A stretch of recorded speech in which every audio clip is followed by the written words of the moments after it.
All right, good morning, everybody. My name is Carolyn, and I'm with Midwest Manufacturers Association. And today I'm happy to introduce our presenter, Andrew Renn, Account Executive from North Central and Midwest Regions Federated Insurance. And he's going to be covering that important topic of managing your cyber risk. So at this point, I'll go ahead and turn it over to you, Andrew, and I'm looking forward to learning lots today. Thank you. Awesome. Thank you, Carolyn. Well, hey guys, thank you for joining us today. Saw some of the emails come through here recently just with some of the cyber risks and cyber attacks that have been going on. I work with our Federated Association partners in North Dakota, South Dakota, Minnesota, Iowa, Wisconsin, and Illinois. And it always seems that cyber pops up at the most inconvenient times or at the end of the year when things just start to speed up. We're shopping online more. We're trying to close out our books for the end of the year. And these hackers just like seem to know that that's when we're all going to be on our computers working the fastest. And so let's just slow down a little bit today, talk about what cyber risk is, kind of how we're managing it, and some tips and tricks to kind of avoid some of the disaster stories that we've heard out there.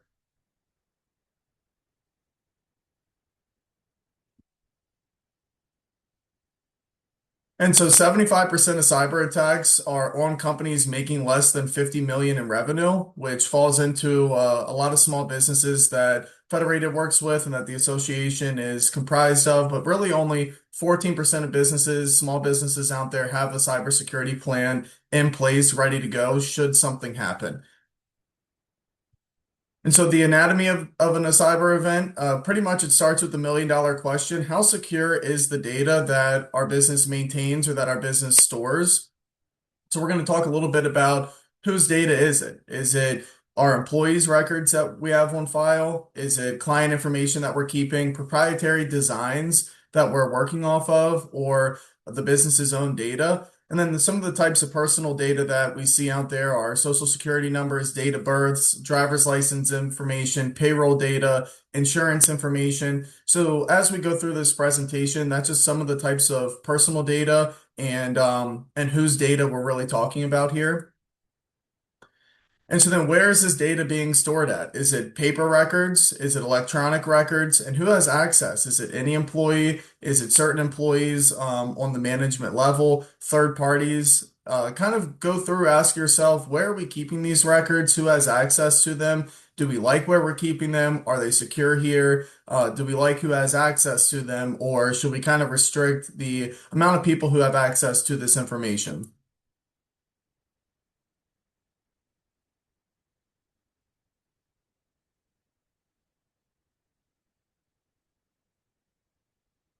And so as simple as that, it can be opening an email. Carolyn and I were just talking about before we started this, how prevalent these phishing emails have become, where they are replacing a couple letters like an R and an N to make it look like an M, or replacing the letter S with the number 5 to make it look like it's an S, but really it isn't. So it's important that when we are getting these emails, whether it's for payments or to reset a password, really, who is sending us that email? Does the link look legit? Is there proper grammar in the email, or are we looking at it like who wrote this thing?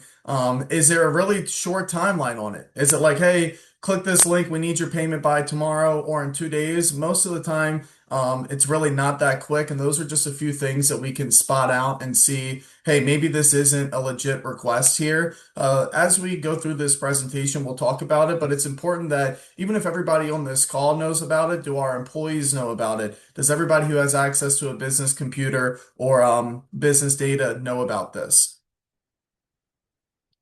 And so 95% of cyber events are due to simply human error, clicking those links, not slowing down, and just simply working too fast here.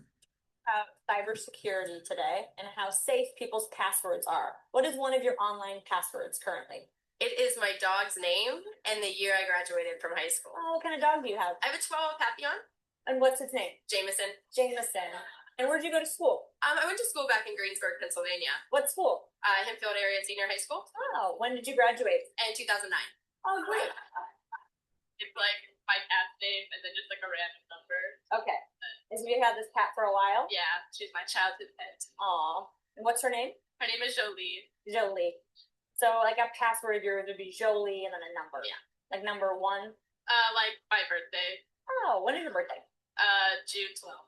Oh, nice. And what year were you born? 95. Oh, great. So Jolie, 6, 12, 95. Yeah. Got it. So you mean to give my password right now? No, I cannot do that. But we all want to know what it is so we can tell you if it's strong or not. Oh my goodness. Let me think. Okay, one is Tel Aviv. Yeah. 468, and then Israel. It's only 3, but it's for me it's strong enough. Ireland, 1, 2, 3, 4. Gemma, 1, 2, 3. Spell Gemma.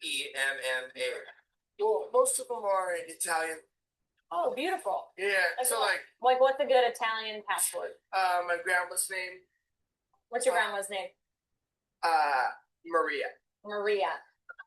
So Maria is your password? Oh yeah, now you know my password. Oh yeah.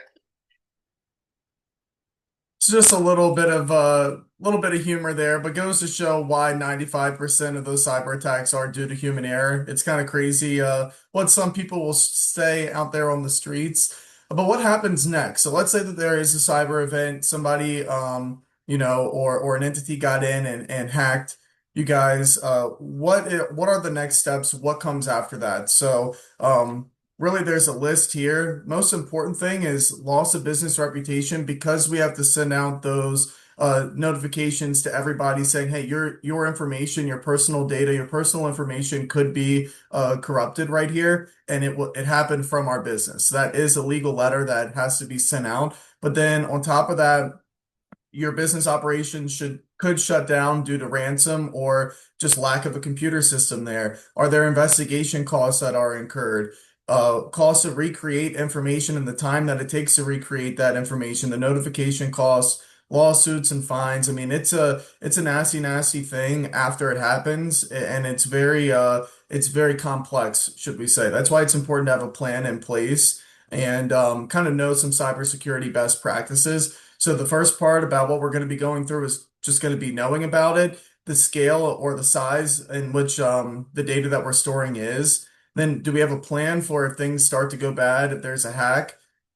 Is it protected? How is it protected? And then are our employees trained on it? Does everybody know these best practices, or do we need to be conscious about bringing that up to our workforce here in 2026?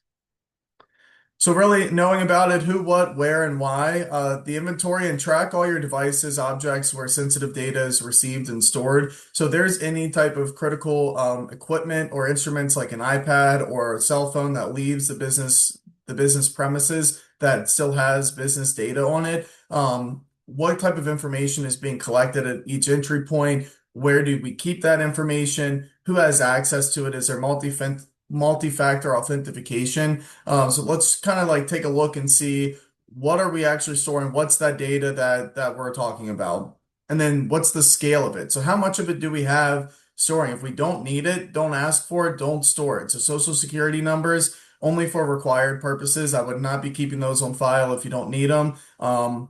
If your business has some sort of a mobile app, make sure that it only accesses the data that it needs to, and it doesn't kind of go off in the background on your phone or your device and be looking at everything else that's on there. And try not to keep customer information, credit card information, or anything like that unless you actually need it. And then scale back the access to that data. Once again, who has access to this? Who can see all this? Do we want to kind of trim that up and make it only a select few? Most of the time, that's one of the best ways to prevent stuff like this, is only having a few people that have access to send the funds or access that data to prevent it from leaking or getting out. Then is there a plan for the unexpected, right? So cyber incident response plan, we spoke a little bit earlier about only 14% of small businesses have a plan in place. Well, on top of that, only 17% of businesses have an actual cyber insurance policy. So cyber insurance is something that's a standalone policy, just like a auto policy, just like a building policy, a property policy. you need that standalone cyber incident policy to protect you there. And so part of that response plan is going to be knowing who the insurance carrier is, knowing what their steps, how they want you to handle this. Should there be an event, who do we call first? What's the best phone number? Typically, the FBI and local authorities also get involved when it's a cyber-related incident. So knowing, kind of just knowing, almost like a fire drill for the business. Everybody probably knows how they're going to get out of the business and the building in the safest way possible. It's kind of like, hey, if there was a cyber attack, what would we do? Let's not get caught flat-footed. And then let's encrypt and back up our data pretty frequently here, whether it's on the cloud or stored at your business. Those daily, weekly backups are important should there be a cyber attack. It's not like it's 5 months have passed and we don't have 5 months worth of data anymore. Hopefully, there's daily backups. So if an attack happens tomorrow, you have everything up into that last backup. And then locking it, protecting. So we're going to talk a little bit about multi-factor authentication. So when you log into a website or something, does it prompt you on the Authenticator app on your phone to then type in a code or scan your face? Does it send a code to your email or your text that then you have to type in there to make sure that it's you and it's not a third party or a bad actor who has possession or access to your data? And then the security emails. So with invoices, contracts, and personally identifying information, instead of just sending that email normally, where it's just going to be out there in the internet world or out there in the ether, let's use that secure email function, which then encrypts the email, which then keeps it to just you and the receiver are the only people who can see the data within that email. And then this banner, so Federated does a great job. They obviously we work with a lot of businesses, have a lot of informational files, so our cybersecurity team is top notch. This caution banner pulls up on every single email that I send that is either to somebody that's outside of our organization or somebody that sent it to me, and that person is from outside of our organization. So I know right off the bat, hey, let me look at this email. Let me make sure that everything in here is legit. There's no bad grammar. There's no super short timeline to follow up with something. There's no suspicious link or anything like that. It's just a nice reminder that hey, this email could be compromised. Just slow down a little bit here. That's a great tool to add. Same with some I know that there's a service out there now called Know Before, and that is simulated phishing emails. So Federated does that as well, where probably multiple times a month I get an email that looks suspicious and I click a button that just says report phish. And it's kind of just a continuous training aid for Federated to use for their employees to make sure that we're all up to speed with email security and everything like that. And so when we're talking about money and banking, the ways that we can protect ourselves is never accept a text, email, or fax requesting payment or changes to bank accounts or routing numbers from vendors, clients, owners, management, or employees. So what we're going to want to do in that case is pick up the phone and call or have an in-person conversation and just make sure that this is legit and it's not a bad actor through the computer that is pretending to be somebody else or pretty much impersonating somebody at the business or at the bank. So the double signature function, so just confirming that all invoice information against previous statements and the verbal confirmation of change before sending. So that verbal confirmation there is huge. And just this slide is all about going back and double checking before we send that invoice, before we send out the money. Let's just make sure that this is exactly what it's supposed to be. Then our passwords. So the password manager program, I think that everybody's iPhone now has that secure password function where it will create a password for you. The next slide here, it'll show how important it is to have a complex password. And so with this chart, we can see, this is pretty busy. So let's start up at that first line. If you have a password that's just 4 characters that's made up of numbers, uppercase and lowercase letters, and symbols, it takes a machine 9 seconds to hack your password. 9 seconds is it, not that much time at all. Then if we double the amount of characters, so we move down to 8 characters and still keep that combination of numbers, uppercase, lowercase letters, and symbols, it moves from 9 seconds to 7 years that it takes a machine to hack your password. So that's why it's important to always be changing your passwords, not have the same password that we had 10 or 15 years ago. But really, the kicker is if you move that password up to 11 characters, it makes it 2 million years before it can be hacked. And then if you move it up to 13 characters, it's 11 billion years. So it just goes to show how using complex passwords, not falling into a rut where it's my anniversary and the the first 3 letters of my grandchild's name. Like that's probably going to be hacked pretty quickly by a machine these days. And so let's just be conscious of, do we have a password system in place? I use the same sort of strategy for my passwords every single time. I'm not going to share it with you guys here because that would kind of undermine the whole point of us giving this presentation. But it goes to show that having some sort of system or process in place for your passwords is super important these days. And so the golden rules, unlike what we saw in that video there of people on the street, never leave your passwords out in public. Don't tell them to strangers. Don't share them with your friends even. Change your passwords often and just be mindful that there are AI machines out there or computers that can generate these random number generators and sequences pretty quickly and can hack passwords, emails, and things like that very, very easily. So our wireless and software security, pretty much everything you want it to be encrypted so that there isn't a third party that can kind of backdoor their way into your communications or your system there. So that encryption, it's a lot like the blockchain, if you will, with crypto. It's very very protected. Change your wireless router admin for the people at the business. And we want to always be updating those routers as well to make sure that they're up to code. They have the right security software capabilities, updates that are provided from the provider for those. And then our websites as well. So kind of talked about it a little bit earlier. HTTPS signifies that it's a secured website. Sometimes what we've been seeing is that S is turned to a 5, which then makes it look to the naked eye that it's a secure website when in reality it's a illegitimate website from the very beginning. So if we have common websites that we're using, add those to our favorites to prevent the misdirection or malicious use of the smoke and mirrors when it comes to portraying website securities out there. Once again, 95% of errors or 95% of cases are due to human error. So this is just a little way that we can prevent that there.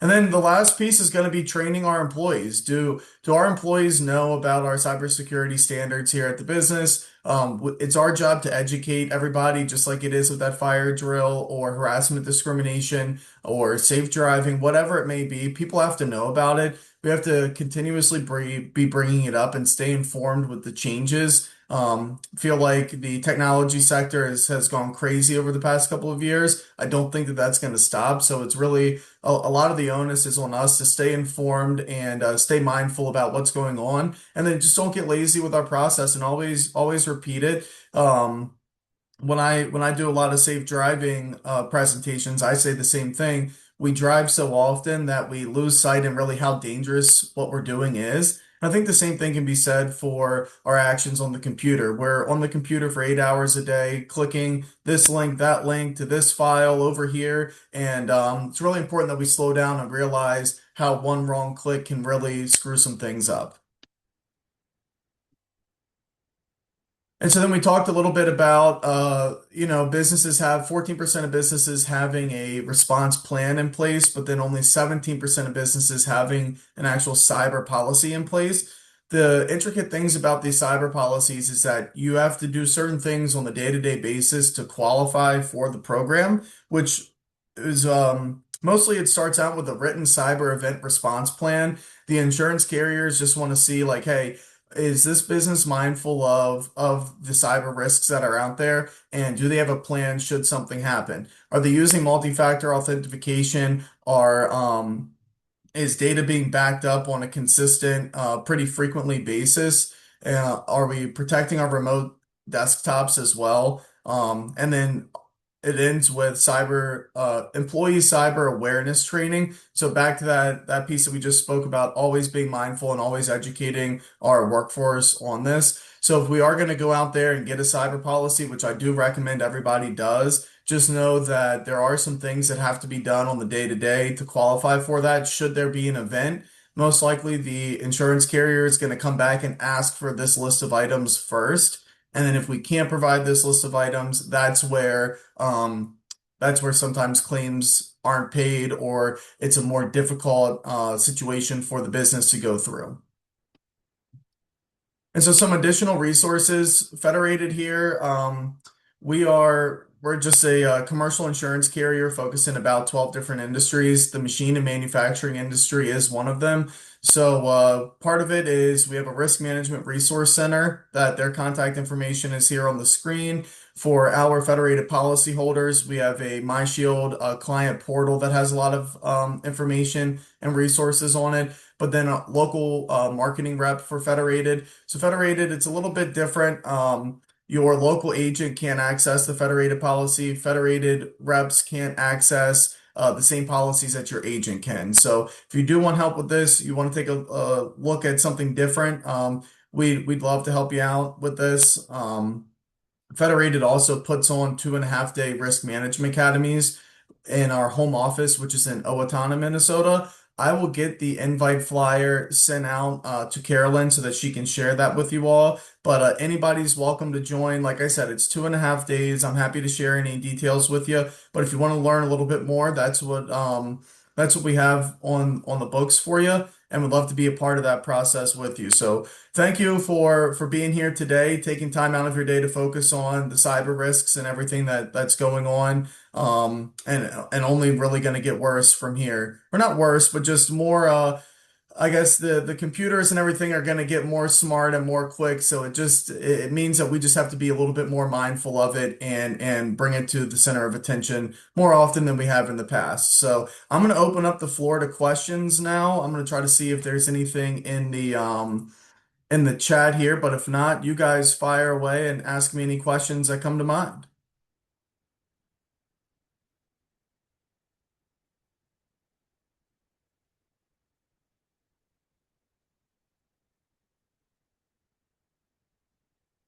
Does anybody have any questions or have any personal experience with a cyber event that they want to share?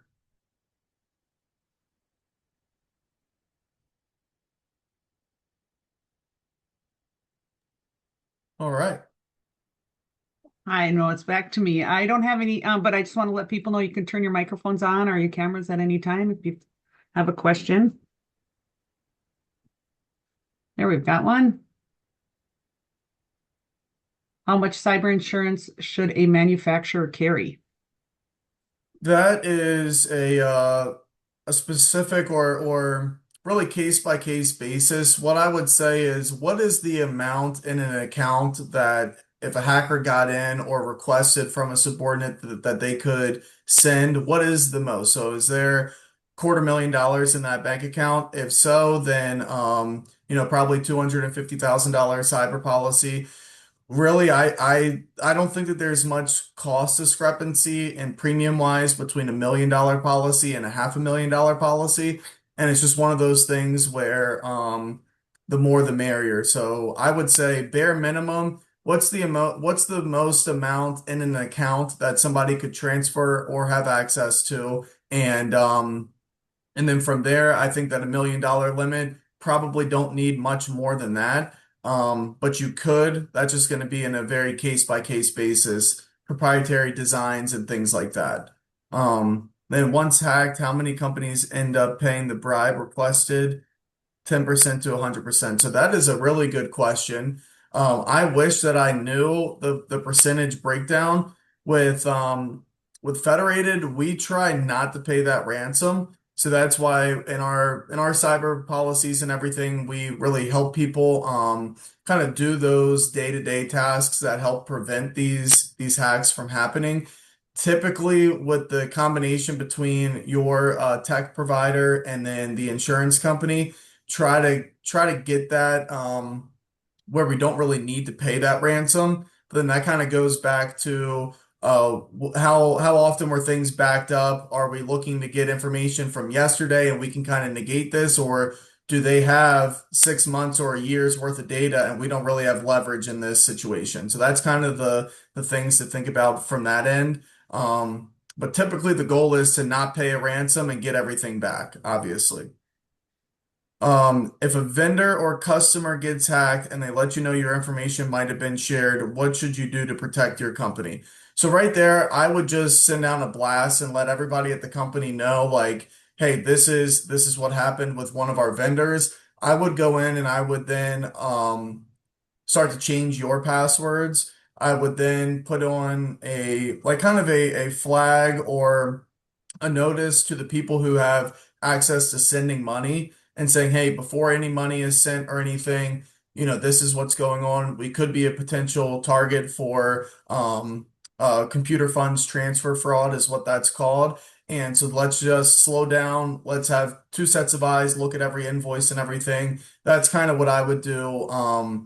If one of your customers or vendors were hacked and you could be compromised as well. Keep up on your backups so you don't have to pay them. Yeah, that's pretty much right. So those are some great questions. It's really kind of like what we were talking about is what type of data are we storing? A lot of times it might be employee information and then it might be proprietary designs and things like that. So that's where like your loss of business interruption, if you're working on a project and you no longer have the specs for that project, probably not going to be working on it until you get those specs back. So that can result in business shutdown. That could result in issues to your customer that if you can't deliver the product on time. And so so yeah, that's kind of what I wanted to talk about with that.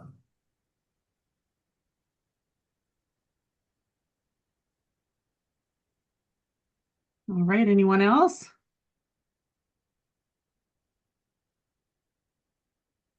All right, well then I think we'll go ahead and wrap this up. I will be emailing all of you, everyone who registered, a link to this recording so you can share it with your staff. And please reach out to MMA if you have any questions. And we're hoping we'll get Drew back here again, maybe at the start of the year, and kind of keep this on the forefront for our members. So, all right, thanks for helping us out, Drew. It was great Hey, information, and we'll be thank in you. touch. All right, everybody, have a great day.